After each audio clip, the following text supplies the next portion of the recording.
오늘 본문 말씀에 보게 되면 알페오의 아들 야고보라고 하는 사람이 나와요. 어떤 사람인가?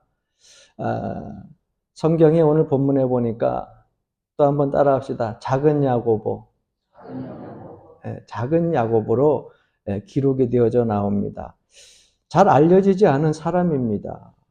왜 예수님 제자라는 것은 알겠는데 그 외에 이 작은 야고보라고 하는 사람이 어떤 사람인지 그가 했던 말이라든가 또 행적의 기록은 여러분들이 성경에서 그 어느 곳에서 사실 찾아볼 수가 없습니다. 그래서 이 말씀을 준비하는 동안 저도 이 말씀 속에서 이 작은 야고보가 어떤 사람인가 되게 많은 궁금증도 생기고 큰 유혹거리가 됐어요. 단지 그 유일한 단서는 예수님이 십자가에 돌아가시면서 엘리 엘리 라마 사박다니 이렇게 부르짖으면서 멀리 있는 사람들을 바라보고 계시는데 그 와중에 그 예수님을 따르던 여자 그 무리들이 있었고 그들 틈에 작은 야고보가 있었다고 하는 것. 그것 외에는 성경에 다른 기록이 없어요. 그것도 여자들 앞에 서서 주님이 가장 잘 볼 수 있는 것에 선 것이 아니라 여자들 틈 사이에 껴가지고 중간쯤에 서 있었던 것 같습니다. 오늘 본문을 다시 한번 여러분들에게 봉독해 드리면 멀리서 바라보는 여자들도 있는데 그 중에 막달라 마리아와 또 작은 야고보와 요새의 어머니 마리아와 또 살로메가 있었으니 이렇게 기록하고 있습니다. 여기 나오는 작은 야고보에 대해서 주목할 만한 것은요. 그냥 이름만 쓴 것이 아니라 앞에 형용사 하나가 붙어요. 어떤 형용사가 붙냐면 작은이라고 하는 형용사가 붙어요. 여러분 작은 게 좋아요? 큰 게 좋아요? 그래요. 솔직해야 돼요. 큰 게 좋죠. 그 다음에 조금 있는 것보다 많이 있는 것 좋아하고요. 그렇죠? 그런데 그냥 야고보라 그러지 왜 작은 야고보라 그랬을까? 그래서 이 야고보에 대해서 되게 제가 궁금증이 많이 생겨가지고 여러 책들과 학자들의 이야기들이 쓰여진 서적들을 찾아보게 되었어요. 그러다 보니까 성경에는 여러 명의 야고보의 이름이 나옵니다. 그 첫 번째 이름은 성경에서 가장 흔한 그러한 이름, 요한의 형제 세베대의 아들 야고보. 그래서 요한 그리고 예수님의 3대 제자 중인 베드로 그 3대 제자 중에 한 사람으로 이름이 알려진 세베대 아들 야고보. 우리가 잘 아는 야고보죠. 두 번째 등장하는 사람은 예수님의 혈육인데 예수님의 혈육인 동생인 야고보가 있었어요. 이 예수님의 혈육인 동생 야고보는 훗날 주님이 승천하시고 나서 예루살렘 교회에 오늘날로 이야기하면 감독이 됩니다. 감리교회 감독이 있듯이 감독이 되고 지도자가 되어져 가지고 또 야고보서의 저자이기도 하고요. 그런데 이 예수님의 혈육이었던 야고보는 기도를 참 많이 했던 분이에요. 그래서 그의 남은 유적들을 보게 되면 얼마나 기도를 많이 했는지 그 무릎이 낙타 무릎처럼 되었다. 그래서 여러분 종종 듣지요? 낙타 무릎. 여러분 낙타 무릎 보셨어요? 완전히 다 그냥 이렇게 굳은 살로 다 베겨져가지고 얼마나 딱딱한지 몰라요. 그러니까 하나님 앞에 얼마나 많이 기도했는지 그 무릎이 낙타 무릎같이 되었다. 그래서 오늘날 기도 많이 하는 사람들 낙타 무릎처럼 된다. 낙타 무릎 기독교 사람들이 많은 용어를 사용하는데 이 야고보가 기도했던 그 모습 속에서 나오는 용어들입니다. 그리고 마지막으로 오늘 나오는 이 작은 야고보, 다른 이름으로는 알페오의 아들 야고보로 이렇게 불리고 있어요. 항상 왜 작았을까? 왜 작은 야고보라 그랬을까? 혹시 키가 작아가지고 작은 야고보라고 했을까? 아니면 일반 다른 사람들 야고보다 나이가 적어서 작은 야고보라고 했을까? 여러 가지 추정은 있지만 어떤 거 하나 다 확실한 거는 없어요. 그런데 추정은 할 수 있어요. 왜냐하면 제가 저녁에 운동을 하러 이제 일동을 가게 되면은요, 거기에 이제 저희 형님이 있어요. 그래서 가서 이렇게 있다 보면 벌써 거기에 있었던 코치들이랑 막 나와서 제가 가면서 아이고 안녕하세요 하고 인사하면 작은 목사님 오셨어요. 작은 목사님 오셨어요. 그래요. 그래서 내가 왜 작은 목사님이야? 그랬더니 그럼 우리가 아무래도 회장님하고 코치님하고 뭐 의논을 했는데 목사님 두 분이 오는데 어떻게 불러야 될까? 명칭을 불러야 되는데 도저히 뭐 이것저것 하긴 뭐하니까 형님이니까 큰 목사님, 동생이니까 작은 목사님 이렇게 부르기로 했대요. 그래서 지금 10여 년 동안 가면은 저는 그냥 그 클럽에서 작은 목사님으로 통해요. 가면 다 작은 목사님이라 그래요. 그럼 가끔가다 제가 이야기해 보여요. 이렇게 와서 서봐. 누가 더 큰가? 누가 더 큰가 이렇게 서봐. 내가 더 커, 키가. 에이, 키가 크다고 뭐 큰 목사님. 내는 키도 크시지만 그래도 동생이니까 작은 목사님. 그래요. 그렇게 형 아우 해가지고 작은 목사님으로 불리듯이 이 야고보도 그렇게 불릴 수 있다는 거죠. 나이가 적었든지 아니면 키가 작았든지 그렇게 불릴 수 있는데 어쨌거나 영향력이 좀 크지 않았기 때문에 그 시대에 작은 야고보라고 불리지 않았을까 하는 그런 학설도 있기는 합니다. 그런데 여러분 분명한 것은 이 작은 야고보, 알페의 아들 야고보는 예수님의 제자의 한 사람으로서 그 사명을 분명하게 확실하게 잘 감당했던 사람 중에 하나인 것은 우리가 기억하고 넘어가야 됩니다. 우리 성도들 가운데 신앙생활 하다가 스스로 작다고 여기는 사람들이 종종 있어요. 나는 왜 이렇게 작을까? 키가 작다는 것이 아니라 하나님의 일을 감당하는 데 있어서 왜 그렇게 크게 쓰임받지 못할까? 또 나는 더 많은 일을 하고 싶은데 이렇게 부족한 것이 많을까라고 하는 생각을 가지면서 작게 느껴지는 그러한 마음을 가지고 신앙생활하는 분이 있다고 하는 겁니다. 그러나 오늘 여러분 본문 말씀을 통하여서 작은 사람도 주님께 붙들리면 부각되어질 수 있고 쓰임받는 인생 속에서 보람된 인생을 찾을 수 있다고 하는 것을 분명히 아시고 진리 안에서 여러분들이 믿음 갖고 한 걸음 한 걸음 걸어갈 수 있길 주 이름으로 간절히 축원합니다. 그러면 작더라도 쓰임받기 위해서는 어떻게 해야 되느냐? 첫 번째, 성숙한 사람이 되면 됩니다. 사람의 키가 크고 작고 나이가 많고 적고 문제가 아니에요. 작더라도 성숙한 사람이 되면 됩니다. 여러분 혹시 아르헨티나의 축구 천재로 불려졌던 선수 이름 아시나요? 마라도나라고 하는. 참 얼마나 단단하게 생겼는지 그때 축구를 하는 걸 보게 되면 유럽뿐만 아니라 아시아 전역의 사람이 축구 드리블하고 치고 들어가는 그 선수의 모습을 보면서 정말 다 부러워하기도 하고 칭찬이 대단했습니다. 월드컵에서 우승도 하고 최고의 선수라고 하는 찬사도 받았고요. 엄청난 그 시대에 돈을 벌었어요. 세계적인 선수니까. 그런데 그 마라도나를 보고서 참으로 성숙한 사람이다 이렇게 말하는 사람은 그다지 많지 않습니다. 그 사람은 축구 천재로서 자기 일 속에서 성취는 했을지라도 성공은 했을지라도 성숙한 사람으로 불려지지 않아요. 하나님은 우리가 성취하는 사람, 성공하는 사람이 아니라 성숙한 사람이 되기를 원하신다는 거예요. 세상에 많은 사람들은 성취하고 성공하기 위해서 달려가지만 하나님은 그보다 더 중요한 것을 요구하십니다. 하나님 앞에 성숙한 신앙인이 되기를 원하고 계신다는 거예요. 여러분 좀 작으면 어때요? 작아도 괜찮아요. 작고 크고는 사람들이 보는 이 시각으로 좀 컸으면 좋겠다, 작았으면 좋겠다 이야기하지요. 하나님 앞에서는요, 크고 작은 것에 대한 것이 큰 관심이 없어요. 성경에 보게 되면 아브라함의 키가 크더라, 에서의 키가 크더라, 야곱의 키는 작았더라 이런 말씀 나와요. 크고 작은 것에는 하나님 관심 없어요.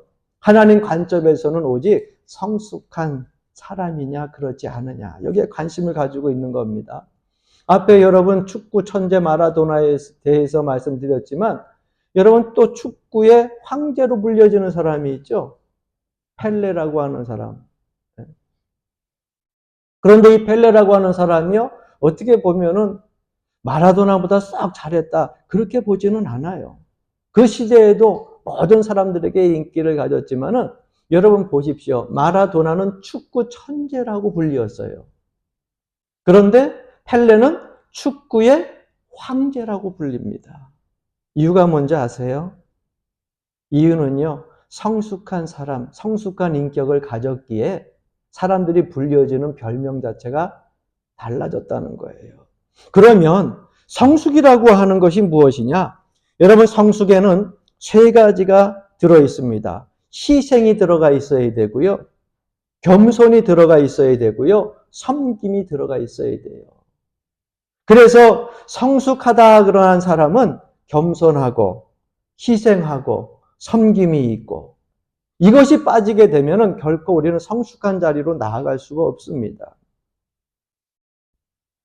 하나님의 창조 역사를 보게 되면 하나님은 처음에 특별 은총으로 우리들에게 은혜를 부어주십니다.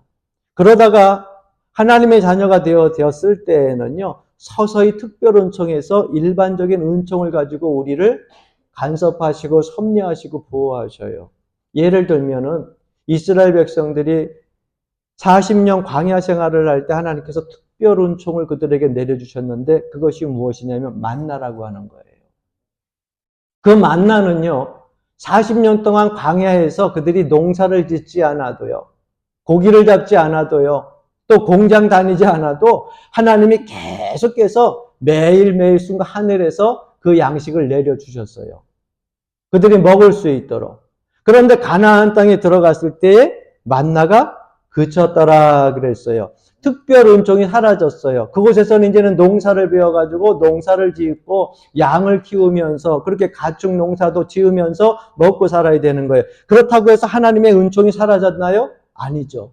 만나는 그쳤지만은 그 모든 가나안 땅의 일상생활 속에서도 하나님의 일반적인 은총은 계속해서 이스라엘 백성들에게 부어지고 있었다는 겁니다. 우리가 신앙생활 할 때도 마찬가지입니다. 주님을 만날 때 매일 특별 은총을 받고 살면 얼마나 좋겠어요. 그러나 하나님의 자녀가 되고 이제 하나님이 나의 인도자가 되고 보호자가 된다라고 하는 그 사실을 우리가 확실히 믿고 자녀로 살아갈 때는 하나님이 이제는 일반적인 은총으로 특별 은총을 감추시고 계속해서 보이지 않는 곳까지 눈동자같이 살피시고 보호하고 계신다는 거예요. 그래서 눈에 뭐가 번쩍하고 나타나야 예수 믿고 이적과 기적이 나의 삶 속에서 나타나야 하나님 계시다 그러는 것이 아니라 매 순간순간 아침에 눈을 뜨고 호흡하는 것 자체가 하나님이 보호하시는 것을 믿고 일반 은총의 은혜라고 하는 것을 믿고 감사하길 이름으로 간절히 축원합니다. 건물을 지을 때 보게 되면 기초공사를 합니다. 교회를 지을 때도 아니면 공장을 지을 때도 집을 지을 때도 맨 처음에 보면은요 거기에 철근 콘크리트들이 다 들어가가지고 박혀요.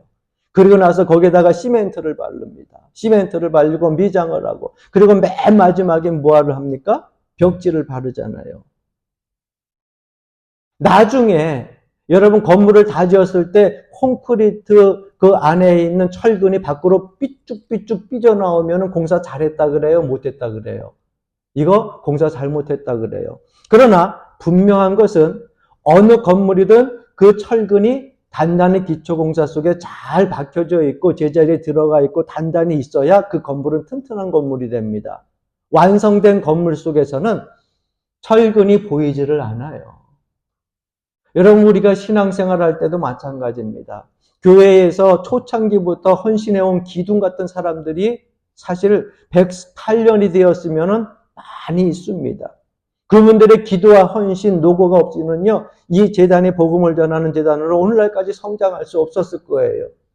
교회가 든든히 서오지 못했을 겁니다. 그러나 교회가 성숙해지려고 하면은 철근이 보이면 안 돼요.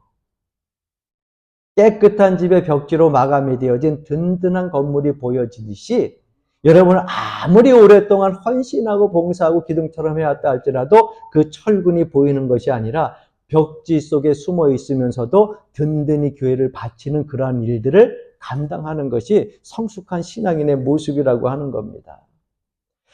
김동길 교수가 쓴 링컨의 일생에 나오는 일화가 하나 있습니다. 남북전쟁에서 승리를 이끈 북군이 승리하자가 다 승리의 기쁨에 젖어가지고서 많은 사람들이 찬송도 하고 기쁨의 노래도 부르지만 남군은 패했잖아요. 그런데 어느 날 한 번은 링컨이 길을 지나가는데 10명의 흑인들이 막 일하다가 뛰쳐나와가지고서 할렐루야 할렐루야 우리의 메시아가 오셨다고. 누구를 보고요? 링컨을 보고. 왜?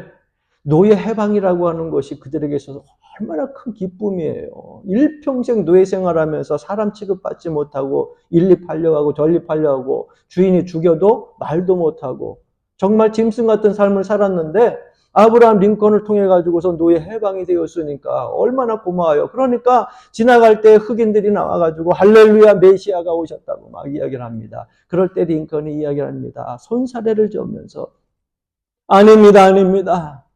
나는 하나님의 도구로 사용되어졌을 뿐이지 하나님께만 무릎 꿇으세요. 하나님만 찬송하십시오. 그렇게 얘기를 했다는 거예요. 여러분 자기 자신을 철저히 부인한 겁니다. 얼마든지 그 칭송을 받을 수 있는 위치에 있던 사람이고요. 그런 일들을 감당했던 사람이에요. 마치 사도행전에서 루스드라의 사람이 사도 바울에게 경배를 하려고 할 때 사울이 손사래를 치면서 이렇게 얘기합니다. 여러분 어찌하여 이런 일을 하느냐? 나도 여러분들과 같이 똑같은 성정을 가진 사람이다.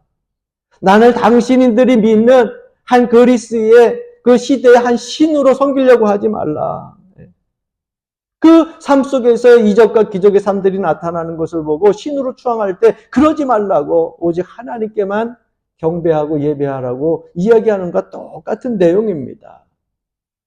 남부의 리치몬드가 함락되면서 모든 것이 다 전쟁이 끝나고 워싱턴으로 놀러와 가지고서 이제 많은 사람들이 그 앞에서 환송과 그리고 찬양을 부르기 시작을 하는데 그때 불렀던 노래가 뭐냐면 딕시라고 하는 노래예요. 이 딕시라고 하는 노래는 바로 남군의 국가였어요. 우리나라 대한민국의 국가가 있듯이. 북군이 이겼는데 왜 남군의 국가를 불렀을까요? 거기에는 아브라함 링컨의 깊은 상대방을 배려하는 마음이 있었습니다. 비록 이 전쟁에서 승리했지만은 노예 해방은 했지만 패한 저 남군들의 마음도 이루하고 하나 되기 위하여서 그 남군들 국가를 북군들과 더불어 가지고 그곳에서 국가를 부르기 시작합니다. 남군들은 그 국가를 부르면서 마음의 위로를 받고 북군들은 다시금 이겼다고 승리에 자처하는 것이 아니라 상대방을 배려하면서 그렇게 부르게 됩니다. 결국 북군과 남군이 하나가 되어지는 그러한 어울리는 아름다운 장면으로 그 남국 그리고 북군의 전쟁이 마무리가 되어지는 거예요. 여러분, 성숙이라고 하는 것은 상대를 배려하는 겁니다. 내가 기분이 좋아도 상대방이 많이 슬퍼하고 있으면 그 상대방을 위로하기 위하여서 내 기분을 조금 가라앉힐 수 있어야 되는 것. 내가 아무리 즐거워도 상대방의 아픔이 있으면 그 아픔을 같이 공유하며 나눌 수 있는 그런 마음이 있는 것. 상대방을 배려하는 것이 성숙이라고 하는 겁니다. 여러분이 성숙의 섬김과 희생과 겸손, 작다고 느끼십니까? 결코 작은 것이 아니라 그 작은 것에서 많은 사람들에게 위로와 소망을 전해준다고 하는 것을 분명히 기억하시기를 바랍니다. 두 번째, 작지만 중요한 것을 잘 감당하면 됩니다. 여러분, 큰 것만 강한 것인가? 절대 그렇지 않습니다. 사실 정작 잘 우리가 사는 세상을 살펴보게 되면은요, 중요한 것은요, 작고 정밀한 것들이 훨씬 많아요. 여러분, 핸드폰도 보십시오.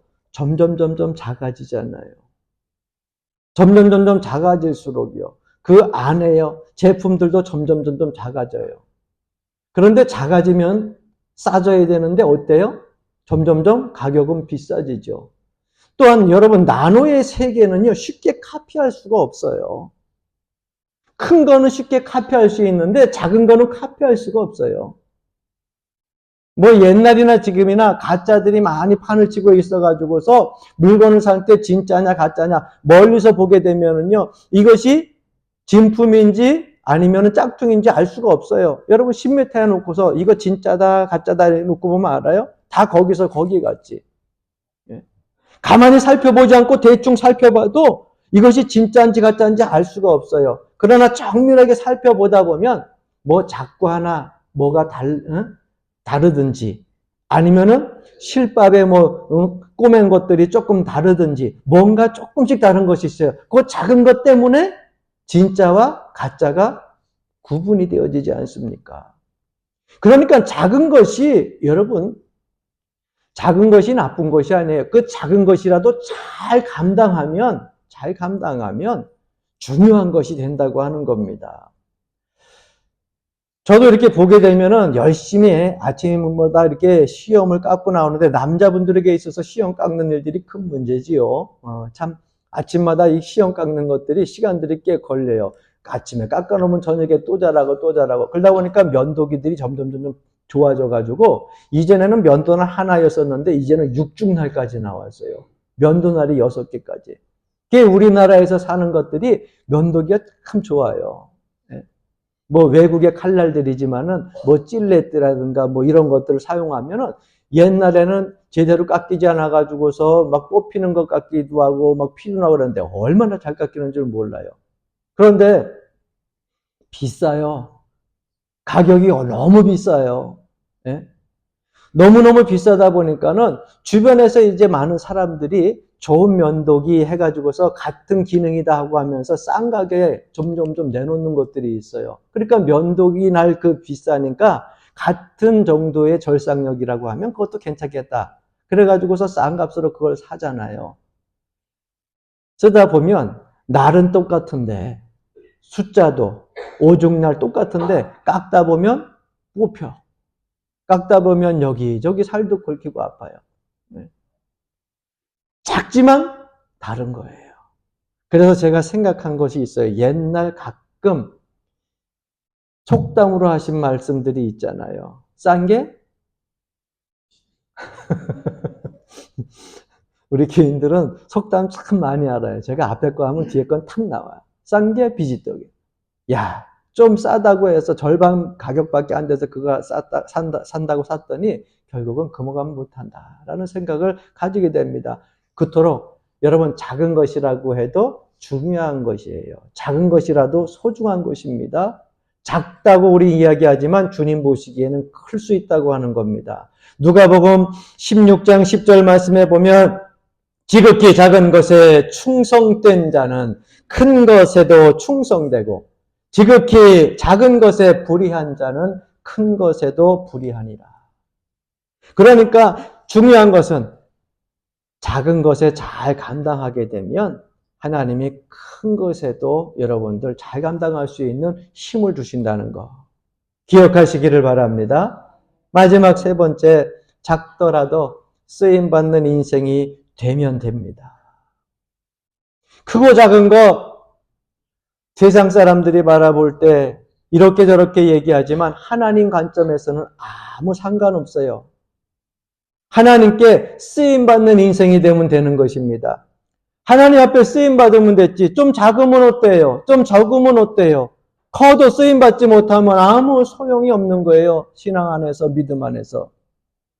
그래서 고린도전서 1장 27절부터 29절 말씀 보면 이런 말씀을 하십니다. 하나님께서 세상에 미련한 것들을 택하사 지혜 있는 자들을 부끄럽게 하려 하시고 세상에 약한 것들을 택하사 강한 것들을 부끄럽게 하려 하시며 하나님께서 세상에 천한 것들과 멸시받는 것들과 없는 것들을 택하사 있는 것들을 폐하려 하시나니 이는 아무 육체라도 하나님 앞에서 자랑하지 못하게 하려 하심이라. 할렐루야. 네. 많은 사람들이 이 논리를 쉽게 받아들이지 않으려고 해요. 왜? 세상적인 논리와 너무나 다르잖아요. 하나님께서 왜 더 강하고 힘 있는 자들을 사용하지 않으실까? 약한 자들을, 힘 없는 자들을 자꾸 들어서 강한 자들을 부끄럽게 하고 그들을 사용하시려고 할까? 이유가 있습니다. 자기가 힘이 있고 자기가 능력이 있으면 자칫 교만해질까 봐. 하나님을 자랑하지 아니하고 자기를 자랑할까 봐 하나님은 작은 자들을 들어서 사용하시는 방법을 즐겨 하십니다. 여러분 삼손 보십시오. 누가 봐도 힘이 장사예요. 삼손만큼 힘이 센 사람이 있습니까? 이 사람이요. 가문도 좋아요. 나실인이자 명문 가문에서 태어난 사람입니다. 예? 쓰임받기에 합당한 시대의 그 상황에 하나님께서 선택하여 쓰시는데 그가 그 큰 힘을 가지고서 했던 일이 무엇입니까? 고작 장난치는 인생이었어요. 삼손의 인생을 보세요. 여자 꽁무니 따라다니다가 인생 망친 사람이 삼손이에요. 큰 힘이 있으면 뭐합니까? 그런데 여러분 바나바라고 하는 사람, 그 사람은요, 뭐 특출하게 가문이 좋은 사람도 아니에요. 특별한 인생을 산 사람도 아니에요. 그저 겸손하게 희생하고 섬기는 그러한 그 시대의 한 종교인이었을 뿐입니다. 믿음이 좋은 사람이었을 뿐이에요. 그런데 그가 믿음으로 바울을 영접하고 바울을 해외 선교사로 보낼 수 있는 위대한 사도로 뒤에서 보이지 않는 곳에서 섬기잖아요. 그래서 사도 바울과 같은 위대한 전도자가 배출되어지지 않습니까? 교회가 든든히 세워져 가는 것이 뭐 재능이 특별하고 힘이 있어서가 아닙니다. 작은 일들 속에서 나에게 주어진 그 믿음을 소소하게 잘 감당하고 충성할 때에 교회는 든든히 세워져 가고 훌륭한 인물들이 그 교회를 통하여서 배출되어진다고 하는 사실입니다. 그러니까 크고 작음이 문제가 아니에요. 한번 따라합시다. 쓰임받는 것이 최고의 축복이다. 할렐루야. 그러니까 여러분도 재직으로 쓰임받는 것이 큰 축복인 거라고 감사하시기를 바랍니다. 저는 종종 하나님께서 나를 좀 마음껏 쓰셨으면 좋겠다라는 소망을 가지고 있습니다. 내 주위에 나보다 공부 많이 한 사람들 많습니다. 나보다 훨씬 설교 잘하는 사람들도요, 꽤 많아요. 인격으로 봐도 나보다 더 훌륭한 사람들도 많이 있습니다. 그런 면에서 보게 되면은 때때로 부족한 것이 많은 작은 사람이에요. 그래서 하나님 앞에 더 많은 능력을 달라고 기도하고 하나님 더 크게 돼달라고 기도하고 싶을 때도 있지만 저는 그렇게 기도하지 않고 하나님 부족하지만 부족한 대로 많이 사용해 주십시오. 이렇게 기도해요. 저는요, 다른 사람들이 이야기하는 것처럼 금그릇 되고 싶지 않습니다. 은그릇 되고 싶지 않아요. 그저 하나님이 사용하시는 질그릇이면 전 그것에 만족합니다. 에이, 우리 목사님은 꿈도 없으시네. 비전도 없으시네. 아니요. 제가 하나님 앞에 섰을 때 항상 부족한 것이 있기 때문에 하나님, 저 질그릇인데 질그릇이라도 안 쓰여지는 금그릇이나 은그릇 같이 내비서 이렇게 장식장에 있는 것보다 질그릇처럼 많이 사용되기를 원합니다. 때때로는 제가 종종 그런 기도도 해요. 하나님, 내가 좀 걸레로도 사용되어졌으면 좋겠습니다. 여러분, 걸레는 뭐예요? 거실 치울 때, 방 치울 때 더러운 것들을 다 치워서 깨끗게 하는 거잖아요. 그러나 그 걸레는 여러분, 어떨 때 보면은요, 깨끗하게 장식장에 놓는 예쁜 수건보다 훨씬 더 많이 사람들에게 쓰임받고 있잖아요. 저는 하나님 앞에 쓰임받기를, 그렇게 쓰임받기를 원하는 거예요. 장식장에 그냥 고이 접어 누워있는 것이 아니라 좀 질그릇이라도 걸레처럼 하나님 앞에 쓰임받을 수 있는, 계속해서 쓰임받는 인생, 그 인생이 복된 인생이 아닐까 하는 생각을 가지고 그렇게 기도합니다. 디모데후서 2장 20절로부터 21절 말씀 보게 되면 큰 집에는 금과 은의 그릇이 있을 뿐 아니라 나무 그릇과 질 그릇도 있어 귀하게 쓰는 것도 있고 천하게 쓰는 것도 있나니 그러므로 누구든지 이런 것에서 자기를 깨끗하게 하면 귀히 쓰는 그릇이 되어 거룩하고 주인의 쓰심에 합당하며 모든 선한 일에 준비함이 되리라. 여러분 귀 쓰는 그릇 되길 주 이름으로 간절히 축원합니다. 여러분은 부족하지 않습니다. 작은 것은 부족한 것이 아니에요. 우리가 완벽하게 갖추지 못했다 할지라도 여러분 하나님은 우리를 그 작은 가운데에서도 쓰시기를 원하십니다. 여전히 부족해도 하나님이 사용하시기를 원합니다. 여러분 그 부르심에 응답할 수 있기를 바랍니다. 할렐루야, 할렐루야.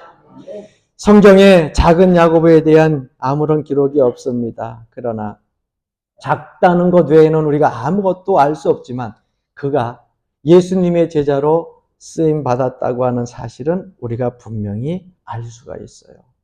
훗날 그가 복음을 전하다가요.